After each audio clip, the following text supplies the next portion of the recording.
Сарыағаштың Дарбаза ауылы тұрғындары түнгі бірден таң атқанға дейін сыртқа шыққан кез келген бала еріксіз жылайтынын, ал күндіз тынысы тарылғаннан мұрны қанап бас айналуы жиіледі деп отыр. Аяғы ауыр келіндердің түсік тастауы белең алған. 6 жасар баласының ауруға шалдыққанын айтқан Шолпан Үкібаева бас айналып құлап қала берген 2 баласын ауылдан аластатыпты.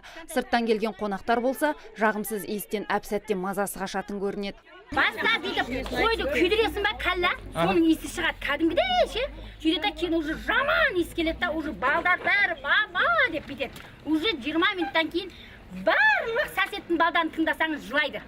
Кішкентай балдар сағат түнде 1-де, 2-де, 3-де шығарса да кішкентай балдардың бәрі жылайды.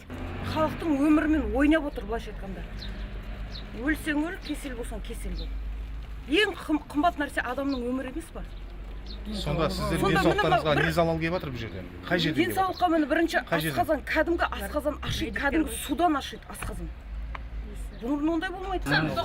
Тоқтатсын мынаны, тоқтатпаса болмайды. Балдарымыз ауру болып жатыр. Не істеуіміз керек? Кімге жүгінеміз біз? Ең сорақысы 63 әйелді тексеруге алған дәрігерлер 40 әйелдің омырауынан қатерлі ісіктің белгісін анықтапты.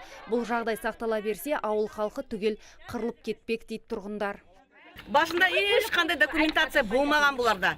Бізге алдаған асфальтный завод ашылатыр. На самом деле нефтеперегонный отход келеді.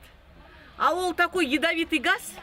Оны когда интернеттен оқығанда шалқамнан құлап кетейін дедім, шындықты айтайын.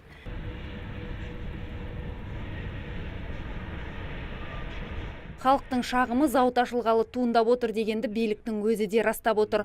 Наразылық жиілеген соң құзырлы мекемедегілер бас қосып, жиында өткізген. Оған зауыт өкілдері де қатысыпты. Ал дәрігерлердің науқастар санының күрт өскендігі жайлы ақпаратты әкімдік растады.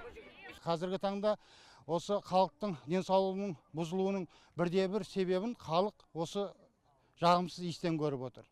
Енді біз кеше ауданның прокуроры, аудандық ұлт қауіпсіздік комитетінен, сосын аудандық санэпидстанциядан, сондай-ақ аудан әкімдігі, ауданның экономика жөніндегі өкілдері, сондай-ақ кәсіпкерлік бөлімі айналысатын бөлімнің басшысы осында келіп халықпен түсіндіру жұмыстарын жүргіздік.